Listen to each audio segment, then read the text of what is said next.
Em 2025, a nossa região já registrou mais de 60 casos de meningite, com 12 óbitos. Em Cubatão, foram 5 casos, com 3 mortes. Mas afinal, o que é a meningite? Revestindo o cérebro, nós temos as meninges, que são membranas que protegem o cérebro, que fazem parte desse sistema de proteção do cérebro, portanto. Para as pessoas entenderem, se você pega, por exemplo, um bolo e embala num papel celofane, o bolo seria o cérebro e o papel celofane as meninges. Então são membranas bem fininhas que servem para envolver o nosso cérebro com função de proteção e também de produzir um líquido, que é o líquido cefalorraquidiano, que é muito importante e que circula protegido pelas meninges. Qualquer substância que entre em contato com as meninges podem causar inflamação, como medicamentos utilizados para tratamentos no cérebro. Mas as infecções são um dos principais fatores que causam a meningite. As mais comuns são as meningites virais e as meningites bacterianas. Dentro das meningites virais, nós temos aí um grande número de vírus e agentes que podem causar, e normalmente a meningite viral é um quadro um pouco mais benigno. Muitas vezes a criança tem um mal-estar, uma dor de cabeça leve, ou mesmo um adulto numa condição como essa, mas pode ser e costuma ser autolimitado e resolve sozinho. Na meningite bacteriana, nós temos um quadro muito mais grave, onde o paciente se sente muito doente, tem alterações importantes.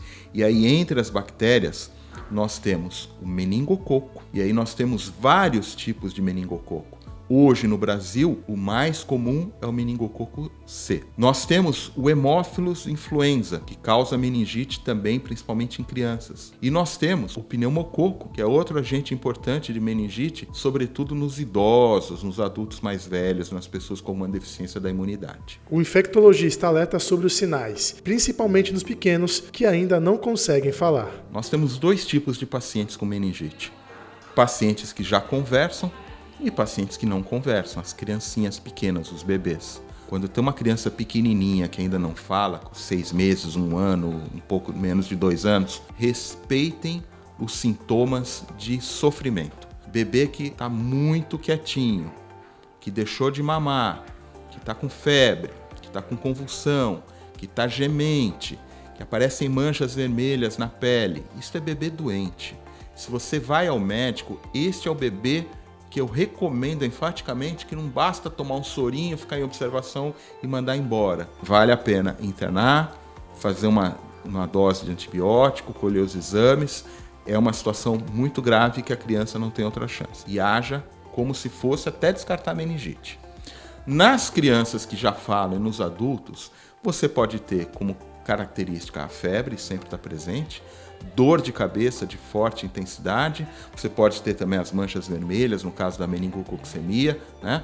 Pode ter sinais neurológicos de complicação, então você pode ter convulsão, você pode ter paralisias localizadas, enfim.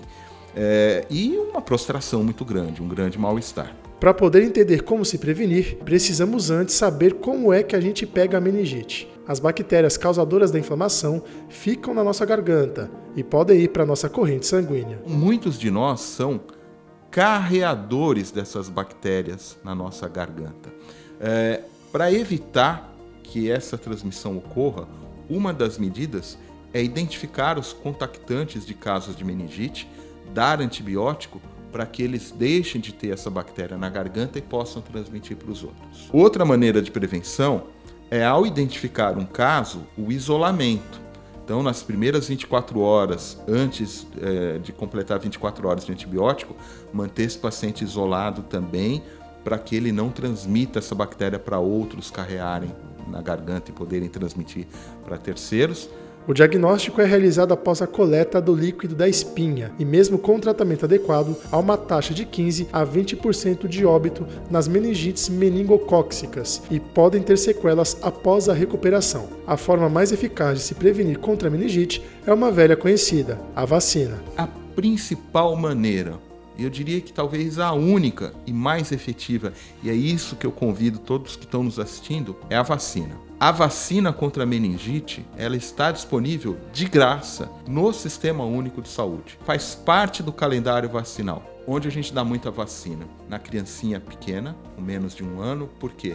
Porque ela ainda não tem imunidade, defesa suficiente. E no mais velho, no idoso, porque ele perdeu a sua imunidade quando envelhece. E no meio, nos jovens e nos adultos. É importante, dependendo da sua profissão, se você é uma pessoa que trabalha com saúde, se você é um professor que trabalha com muita criança, se você trabalha num ambiente onde você tem pessoas confinadas por alguma razão, ou, sobretudo, se você tem alguma doença que diminui a tua imunidade.